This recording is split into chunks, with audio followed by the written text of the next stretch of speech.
민주주의와 만세 노래를? 그 대학 때 예. 예, 과에서 함께 불렀었던 것 있습니까? 같습니다. 그럼 본인이 아직도 민주주의라고 생각하신다는 거죠?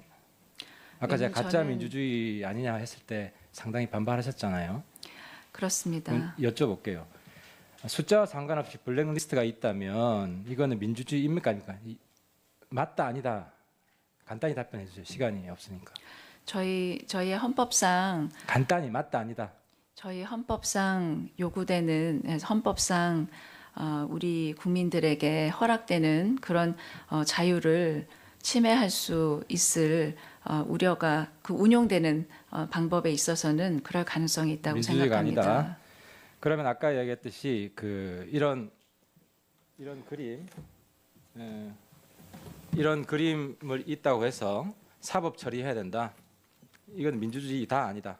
맞다 아니다. 간단히 해주세요. 그런 작품에 관해서 시간 너무 가지고 간단히 좀 그런 해주세요. 작품에 관해서 본인의 의견을 개진하고 하는 것과는 변론으로 그것이 사법적으로 책임을 물어야 되는 절차로 진행이 되는 것에 대해서는 저는 개인적으로는 반대한다? 찬성하지 않습니다. 민주주의 아니다. 그럼 만약에 오늘 답변하는 거 보고 국민들이 화가 나서 조윤선 증인을 화형식을 했다. 그런데 박근혜 대통령이 혹은 김기춘 실장이 조윤선 증인을 이뻐해서 그 화형식을 주도한 사람 사법 처리를 해라 하더라도 그거는 민주주의라고 볼 수 없겠네요. 문제가 있다고 보겠네요. 예? 만약 화형식을 했다. 예. 오늘 그 조윤선 장관 답변 태도를 보고 내일 네. 누군가가 그래서 김기춘 실장이나 박근혜 대통령이 화형식을 주도한 사람에 대해서 사법 처리를 해라라고 한다면 그런 일은 없을 것 같습니다, 의원님. 민주주의가 아니다. 아니, 똑같은 이야기잖아요. 사법 처리 예. 하라는 건 민주주의가 아니다. 의원님 민주주의가 아니다라고 제가 답변을 드리는 게 문제가 아니고 있다가 그런 민주주의 일은 없을 것 가슴에서 문제가 같습니다라는 있다. 답을 드린 그죠? 것입니다. 그런 가정으로서는 제가 말씀드리기 어렵습니다. 그럼 박근혜 대통령은 민주주의에 대해서 철저한 분이라고 생각하세요? 아니라고 생각하세요? 저는 그렇게 믿고 있습니다. 김기춘 실장은? 그렇게 믿고 있습니다. 그런데 제가 왜 사실은 잘 다 모르는- 다르잖아요. 지금 민주주의에 있어서 문제가 있다고 다 지금 인정을 해놓고 아니, 의원님, 김기춘 실장이 지금 실장으로 있는 동안에 다 응징하라, 보복하라, 제재하라 한 건데 그 회의에서 민정에 맡겼을 때 왜 한 번도 제재를 안 했어요? 의원님. 유진영 장관처럼 한 번도 제재를 안 해놓고 이 자리에서는 의원님, 또 하나 물어볼게요. 수석들이 모여서 국정교과서는 하는 아니, 수석들이 답변 모여서 좀- 하는 회의에서는 아니, 좀 그만하세요, 그런 좀. 말씀이 나올 수가 아니, 없습니다. 그만하세요.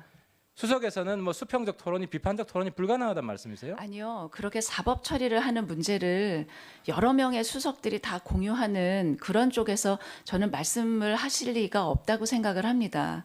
그렇기 때문에 제가 그 건에 대해서 말씀드릴 수가 김영한 없는 수석의 이유입니다. 비방록을 완전히 부정하시네요. 그게 아닙니다. 온통 보복, 응징, 제재. 그게 일단 그 믿을 사람이 없을까? 어느 그 정도로 계기에 작성을 그 한 정도로 것인지는 하시죠. 시간 제가 가니까. 알지 그 정도로 하시죠. 못합니다, 의원님. 하시죠. 그 기간이 조윤선 수석 있을 아니요. 때예요. 회의 그다음에 시간인지 혼자 작성한 것인지 모릅니다. 국정교과서는 민주주의 원리에 맞습니까? 틀립니까? 역사 국정교과서는 그 방법에 있어서 불가피하게 선택해야 될 때도 있지만 그걸 채택하는지 여부는 국민들의 다수의 의견에 따르는 것이라고 생각합니다.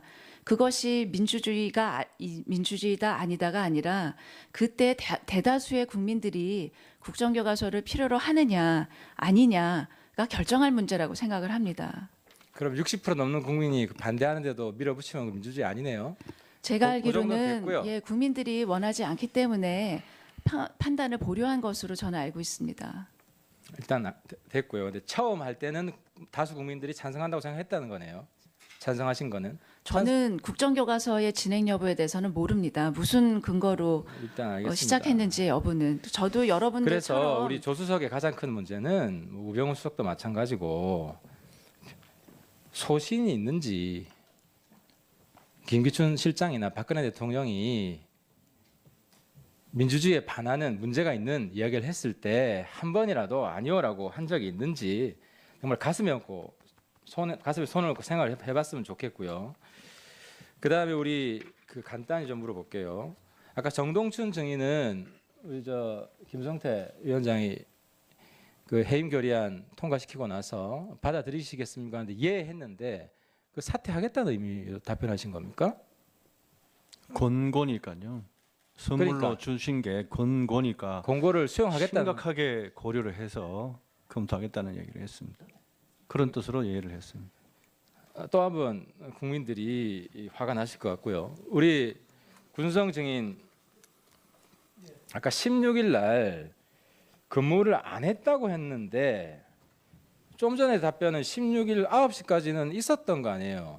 8시 반까지입니다. 그래 근무를 했던 거 아니에요. 그러면은 시간상으로 16일 날도 아침에는 근무를 했다고 이렇게 답변을 해야지 16일은 휴무라고 답변을 하시면 안 되죠.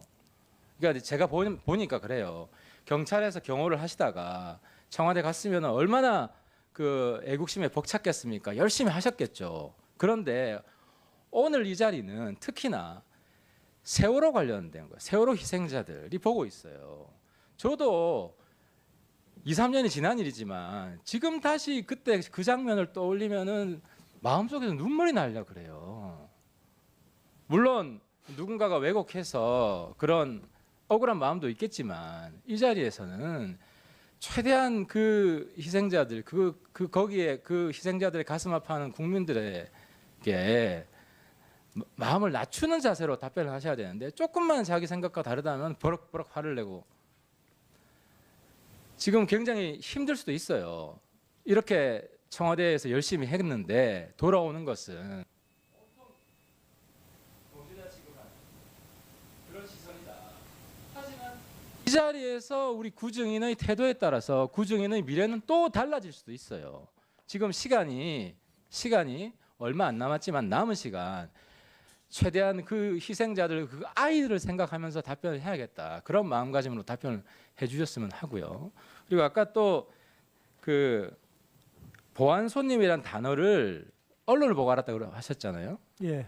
근데 제가 놀라운 게 경호차장이 그때 와서 보안 손님은 경호실에만 쓰이는 전문 용어다. 국민들은 모르지만.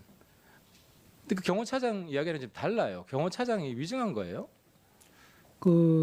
제 위치에서는 사실상 보안 손님이라고 그렇게 전달을 받지 않고요. 아까 그냥- 보안 손님이라는 단어가 그 직급에 따라서 공유가 안 됐단 말씀이네요. 그러니까 저희가 부속실 직원으로부터 받을 때는 손님 들어오신다 요 얘기만 듣습니다.